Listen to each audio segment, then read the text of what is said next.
For anyone watching this video, hi, my name is Diana. I'm a career coach and the founder of Dream Job Programs. Today in this video, I'm so honored to have my friend Maria to join me. Hello, Maria. Hello, Diana. Good to have you here. Thank you. It's an honor.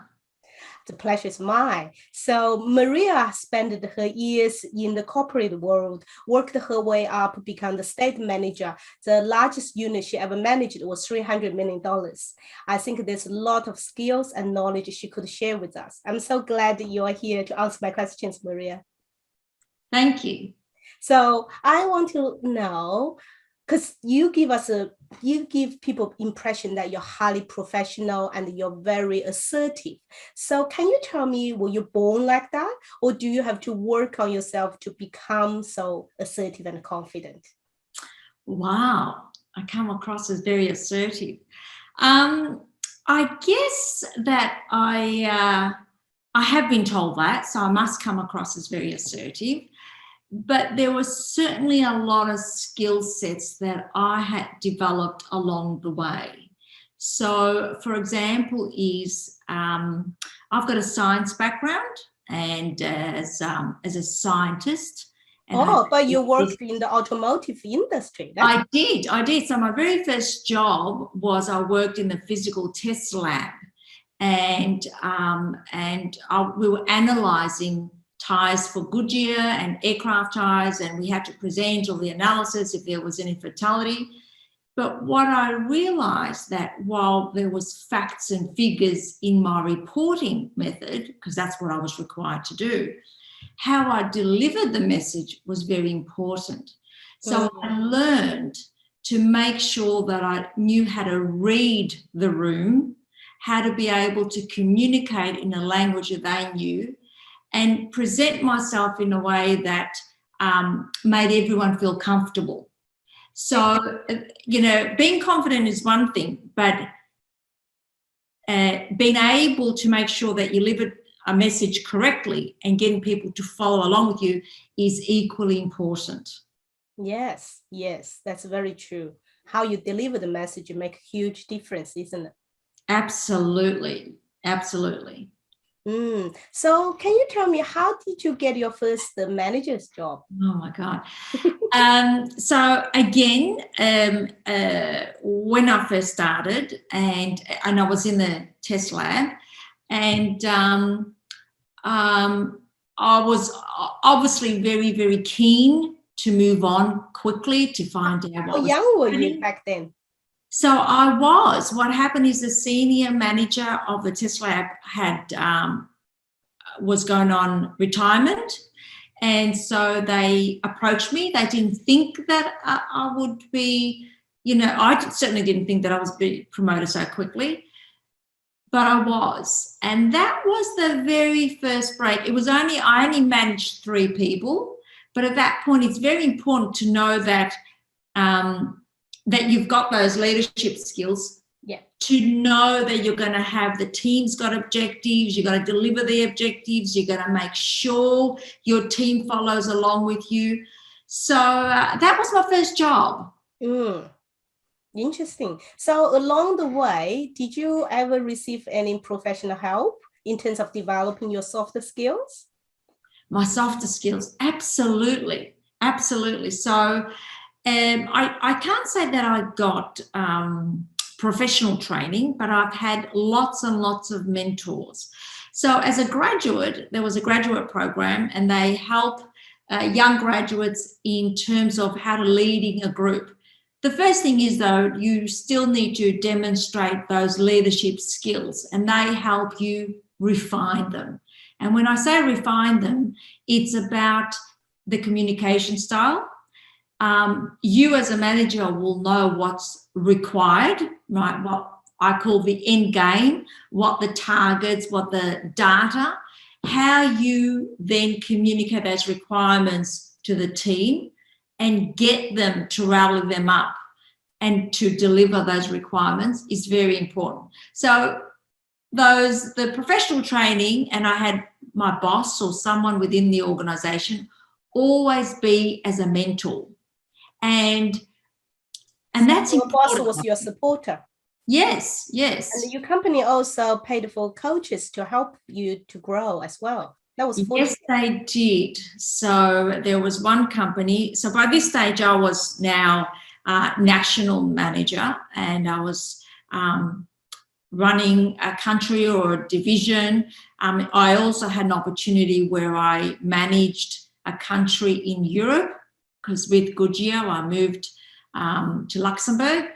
And so, and that was quite, I'm not going to say challenging, but it presented a number of opportunities. So while I was in Luxembourg, there were different nationalities and different cultural backgrounds. Like the Germans had a particular way of thinking, and all of my designers were from Germany. But my client was in Italy, and Italians speak with their hands, they communicate differently, most of it's emotion. So we had to learn to interpret all communication styles and make sure we delivered on the customer requirements. Excellent. That must be interesting challenge. That was a lot of fun. It was a lot of fun. Yeah. So as a hiring manager for years, tell me what kind of candidate will stand out in your interview? What you're looking for when you So if I was hiring, let's say, an accountant or an analyst, they're very specialized in their field. So putting the qualifications of the credentials aside, yeah. You know, an accountant and an analyst has a very, very important role in providing the support and the financial analysis and security for a business. Yep. Right? So those numbers are critical. But let's say as a manager for me, if I need to make either I've got a new business coming in, or I'm developing a new product, or I'm trying to get a new product approved, I need to make those financials sound, perform, work for me. So I would like an analyst to help me where something doesn't work, is to provide other alternatives to say, hey, we can't do this, but we can do that. Yeah. Provide solutions to a problem. If you're a solutions provider, you'll always win hands down. Makes sense. Yes. So would you like your professional people, for example, accountants or analysts, just always say yes to you? Absolutely not. That's the one thing I don't want. That's boring. And unfortunately, and this is, and I recognize this, is that given that I am confident or that I am strong, I have to make sure that the people working for me feel confident enough and that they have the right platform, forum to be able to present opinions that is contrary to me. And I so welcome that. What I'd like them, though, to provide is the no and the alternative and how we can do things differently. Always. Excellent. So when your team member didn't agree with you, what would you expect them to say? I would expect them to explain to me why they don't agree, provide a different thought, something that I would not have considered, something they say, hey, I don't agree with this because if we did this, this and this may happen, or we need to consider other risks that we have or assumptions that haven't been considered. And there may be a better alternative that to the current proposal. Excellent. Yes. Yes. So this is a kind of common myth for people come from different culture, and especially in their culture, they either was told it's good to be obedient, or was told that your boss is absolutely authority, so you should always say yes. Then when they got into Australia culture, they struggle. They struggle to have their opinion heard because they almost feel this is not appropriate thing to do, but at the same time, they actually don't know how to say it. They haven't developed that soft skills to communicate effectively. Mm-hmm. So this is true, I think, not just for Asian background. This is true for many, many cultures. Yes. And the best example I can offer is that when I was in Luxembourg and I had the designers who designed different ties that were Germans, mm-hmm. Germanic background, they've got a particular style of communicating too. For them, it's either yes or no. There's nothing in between. Right. So it either works a design or it doesn't, and there's no room for movement. So I worked very hard to try and get them to think outside the square, outside the box, and say, okay, all right, these parameters in this condition doesn't work, but what if we tried this? And what if we do this? Eventually you get to a point where they start to see different examples, and the examples gives them, okay, I can try a little bit more. I can be a little bit more flexible. Mm. But I'm going to say what's important, though, as an individual coming from that background, it's up to you to know that, okay, you have to challenge yourself first. And then if you don't feel confident to do it in a forum with lots of people to express your opinion, start off by approaching your immediate boss or your colleagues on one-on-one. Yes. And gain that trust and that confidence, because I'm almost going to say it's your duty to present different alternatives based on your background and your skill set. That's right. That's right. That's true. That's the best way to challenge the status quo. If you can't come up better solution than what already is, then you not put your 100% weight in, isn't it? In most cases, company want to improvement. They want to streamline the process. Yes. They want to do better than before. That's why they hire you. Exactly. And then often for people who want to progress in their career, if they can't speak out and speak loudly about their opinion in a professional way, then nobody can understand how good they are. Nobody will know what they're capable of, isn't it? Because the managers only know so much. Yes. That's all they know. They know. Yes. They actually hire, all the experts underneath them to do the right jobs within their area and to provide the answers and solutions within their field. Yes, so you made a very good point. A lot of people believe I've got to improve my technical skills more, but they didn't realize when you get to one stage, the soft skills is what really help you grow in your career.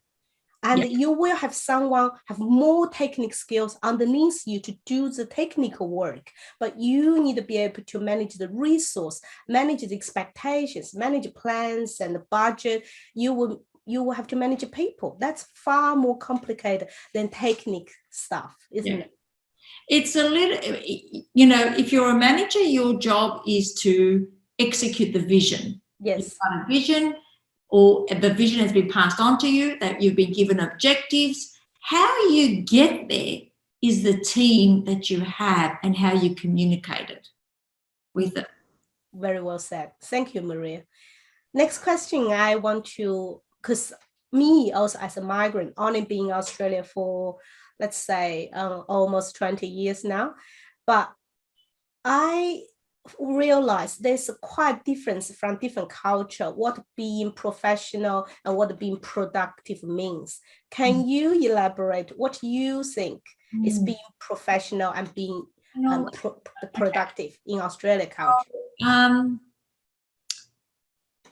Certainly being professional, and I think the most common thing that you'll see in the corporate industries, whether it's Australia or anywhere in the world, is how well you get along with your peers is important. Yeah. That's one. So the other thing is how well you can communicate your business ideas. Mm-hmm. So that's important from a professional point of view. Yes. Presentation, I think communication skills. If you need to negotiate, and negotiations is something, and it doesn't have to be dollars and cents when you're negotiating. You can be negotiating. So many things are negotiation, isn't it? with your management, everything's negotiation almost. It's negotiating your opinion over someone else's, why your opinion is more valid than someone else's. But in terms of productivity, that's also something that's a little bit, I think, misunderstood, because the more productive someone is, the more work you give them. Yes. And I found myself always volunteering with more, because it's not about the actual just productivity. It's about the vision, delivering on the vision, and you use resources to do that. Yeah. The most important thing is that you deliver on targets based on the environment and the resources that you have. Yes, that's true. Yes. So, we talked about negotiation. So interesting thing is, part of my coaching is teach people how to negotiate for good pay through the interview. And a lot of people, a lot of fears. Oh, what if you ask for extra $5,000? I'm not going to get a job. So all this fear-based emotion comes up. So I like to hear from you. What advice you can give the job seekers, how they should negotiate about their pay, or shall they just sell themselves short? So the first thing is that I wouldn't necessarily talk about the pay first off. You first sell them you. Yes. Right? And when I was on the receiving end, when I was hiring someone, and I looked at their skill sets and they were good, and I've already gone through everyone. I said, God, they present well, they're articulate, they know exactly what's required, they understand me, they know how to deliver, they've sold me on their leadership. That money part is insignificant. So if they said to me, I was expecting it to be within the vicinity of this, which is 20,000 more, I might not be able to provide the 20, but I sure as well will consider it. You don't want to lose a good candidate. Exactly. So there's no such assumption manager will ever make, like, I want to pay you $5,000 less just so it saved me $5,000. A good candidate, a good asset for the company was so much more. Much more. And me also, when I've gone, different jobs and interviews, and I went there and I knew I know what I know, and I knew I was confident in what I was doing, and I knew how to deliver it, and I did. And I always was asked, okay, and when I was then started talking about the job and what they wanted me to start, and all this, that's when I said to them, look, this pay isn't exactly where I was expecting. And they always came to the party, always. Yes. That's exactly, you're a great example for that, because I always encourage my students, don't be afraid to ask for high pay. You know your market value, then go for it. Yeah. But first thing, you got to sell the best product you have, which is yourself. Exactly. When they're convinced you're the best candidate, that's the time you can negotiate. If you're the second, third best candidate, forget about it. Even you do $10,000 pay cut, they're not going to go with you. Because start someone to go through this interview process, then training process, then pay the agent. It costs so much more, especially the manager's time. They do not want to do it again. Yeah. So they're looking for the best candidate. They're looking for someone that gives them the confidence, can do the job, isn't it? There is nothing more rewarding as a manager, or, going to work knowing that you have got the right talent working, and that you can pass on a task and it's going to be completed, or they work as a team. That is worth so much money that people do not understand. They undervalue themselves. So, and it's also an opportunity for you during those negotiations to demonstrate your leadership and your value. Exactly. If you can't sell me you, then I can't believe you either. Exactly. Very well said. The confidence of the hiring manager comes from you, from the candidates, because I'm actually taking risk who I should go with. And there's a lot of uncertainty for me if I'm hiring. So my confidence have to come from you. If you can't project that confidence in the interview, you're not selling yourself very well. That's it. Perfect. Yeah. So tell me, Maria, what are the top 3 characteristics you admire in a good leader? What makes a good leader, you think? A good leader is certainly someone who's self-sufficient, which means as a manager, I don't like to micromanage anyone. I like to be able to share our department's objectives, the company's objectives, our divisional requirements, and say, okay, team, this is what we've got to do, and then collectively we all come to an agreement how we're going to go about it. What demonstrates a good leader is someone who can take that on and carry it through, and not only that, is be self-sufficient, comes up with different ideas and can deliver on what was required. Now, problems and issues are going to happen all the time. Exactly. And the people make mistakes. That's no problem. That is not a problem at all. It's how you rectify it, yeah, and how you come together to also provide a solution. Exactly. That I love. I absolutely applaud. And, we always look for those type of people and promote them. Yeah. That's great skills people should develop over the years. Yeah. Yes. You've got to be able to find solutions to problems, because that will happen. Yes. I used to tell my people, I said, you got to welcome problems. As a manager, if you don't have problem, you don't have a job.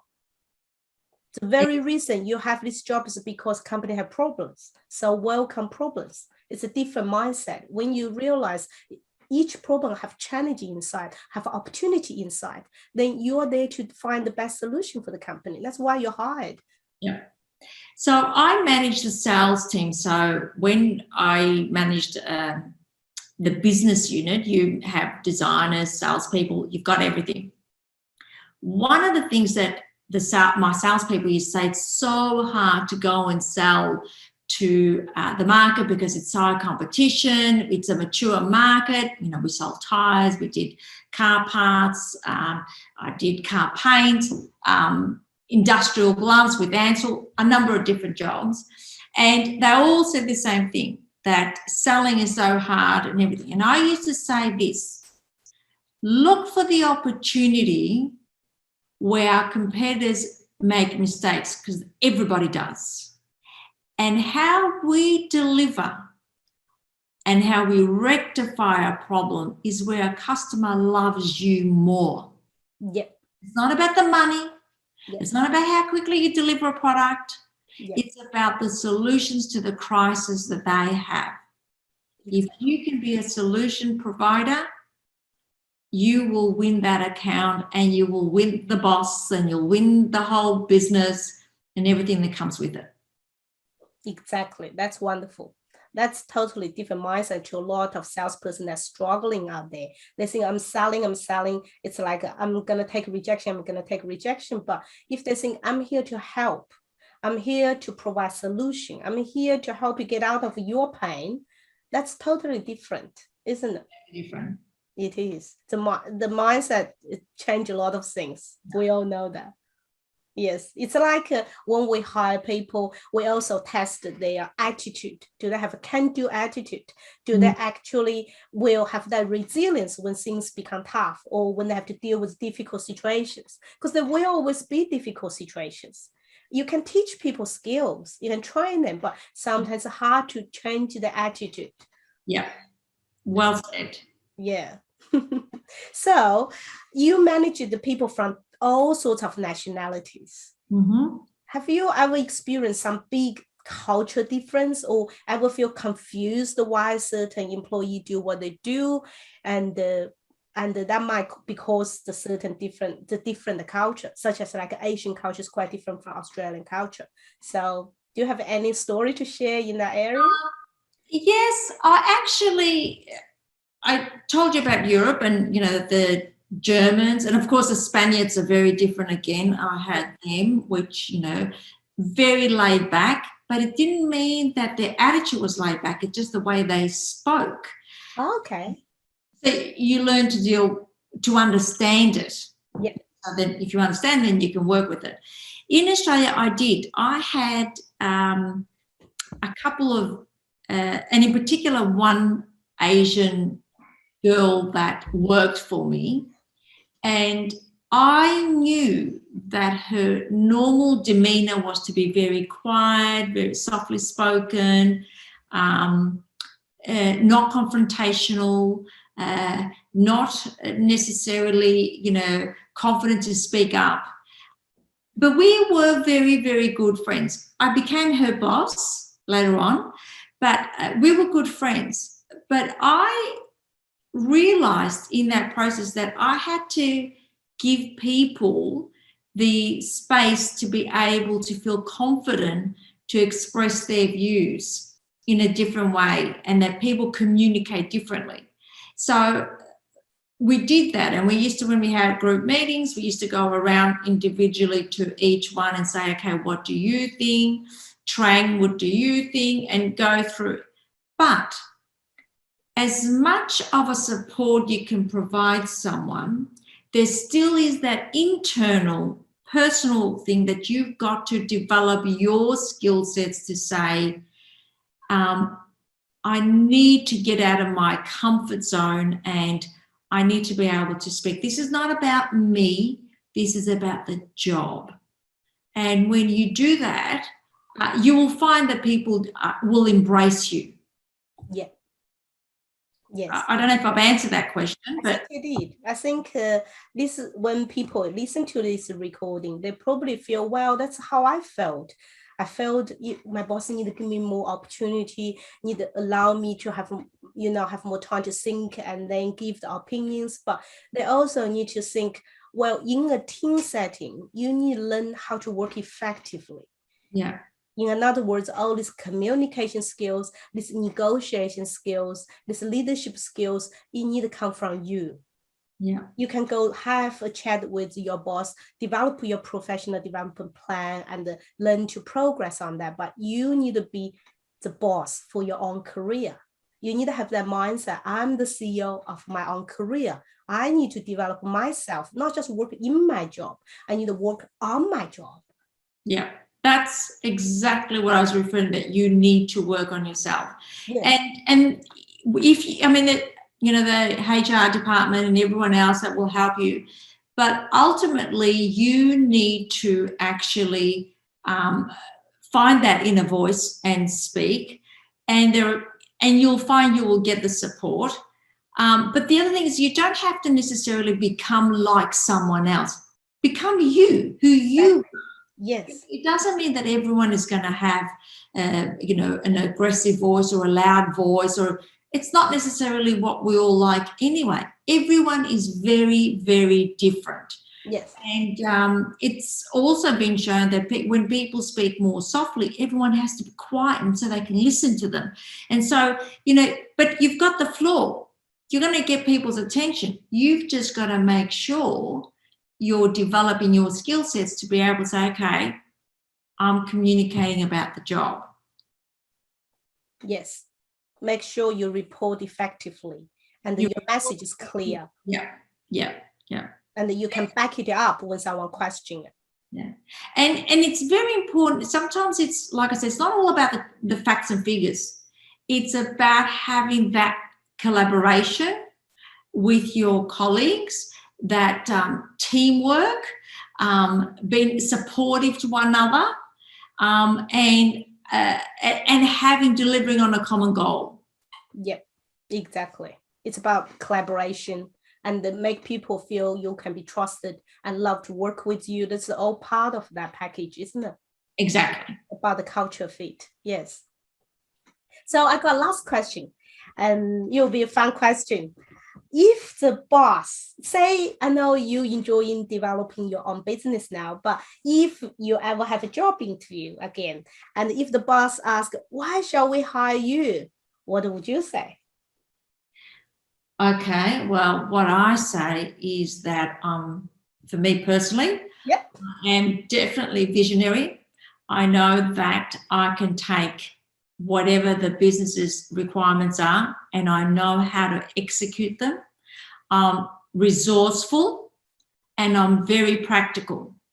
So, and the reason I think that's important is you need to be able to take the business's vision and direction, know what steps you need to take to execute to get to that point, and that you have to be able to work with the resources that you have. So you can't be saying, well, I can't deliver because I don't have a staff of 200 and I don't have $10 million and I'm not. So you need to be resourceful, and you need to be practical about what is available to you to get to the outcome that's required. Exactly. And that's always won me the conversation. Excellent. I'm already convinced. I have to ask one more question. I just realized, because you, as a science background person, as a lady, work in an industry that was very male dominated, and you had a old kind of corporate culture attached to it. So how you manage to gain the respect from so many male, colleagues and the bosses? This must be a challenging thing to start with. I guess when I think about it now, yes, it was. I didn't realize at the time, when you're in it, you don't realize the opportunities presented. All I did was, get on with the job. But I say this, I was very, very fortunate to have had great mentors in my working career, and usually it was my bosses, and they saw something in me that I had leadership qualities that they helped me along. But to gain men, I didn't always have men's respect. I didn't necessarily walk in a room and the men said, oh, there's another colleague. They saw a female, and they saw a very assertive female. And remember, it was a little bit challenging for them. They didn't know how to necessarily, and we're talking about 30 years ago, so we're not talking about today. Today's very, very different. Yeah, culture has improved a lot. In the automotive industry, and I had a physics major and working in manufacturing and dealing with tire designs and engineers and everyone who is predominantly, they were all male, is I had to learn to communicate, to talk to men so they didn't feel threatened. I learned to pace my tone, to make it sound like, we're all one big happy family, to be able, because I needed their buy-in. I needed to have their buy-in. So I learned to develop different skill sets. So it wasn't a case, hey, I'm just doing a job like you guys, what's wrong with you? I had to influence manage before I could get their respect. Yeah. Later, when you do though, and they're testing you, is that I used to get, in projects, and they'd be saying, if Maria's leading it, we're right there, because they got the confidence that you have their back, you support them, and they're all together. We're in one winning team collaborating. Excellent. But there was a lot of effort on my part to learn how to communicate to them, and to actually gain their confidence. I don't know if that's what you were expecting, but Yes, but this is fascinating because I have never worked in the male-dominated industries, and I heard a lot of people had all sorts of different experiences. But your approach certainly made you stand out among all these people because you actually gained their respect and you made them to work with you happily and supporting you back. So that's wonderful. I'll give you another example. So I usually tell the guys this story because I said, well, Maria, what do you do? And I work for Goodyear, and when I was in Luxembourg and I had Italy as my account, as country manager, and you have designers, which is tire designers, you have test drivers, you have engineers, you have salespeople, the whole gamut thing. So we would go 15 weeks of the year. We had this, and anyone that knows about Formula One racing, the Nürburgring, and they would do Formula One, and we would test 15 weeks of the year. So there's these specific little in the pit stands where you have the whole group and they're testing tires, and the guys loved it. We'd be going around crazy speeds, and of course, as the leader of the group, I needed to understand how much money we were spending on all these new different designs, and the test drivers would tell me, oh, this construction, this iteration of these tires isn't working. It's got a soft tread and this. So they would take me on the circuit, and we'd go do crazy things, and they'd say, what did you think about that? I knew nothing. I felt nothing. But I had to learn to work with them and understand what they meant. And I knew that the drivers were experienced in their field, the designers were experienced in their field, the engineers in theirs, and bringing everyone together. So they were saying, okay, how much money are we going to spend? What are we dropping off? What are we moving on? Was one of the most challenging and rewarding jobs that I've ever had.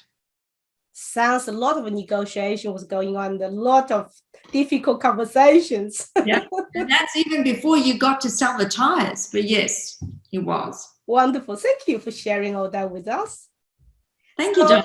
So I actually like to know, now you're doing something very exciting for your own business.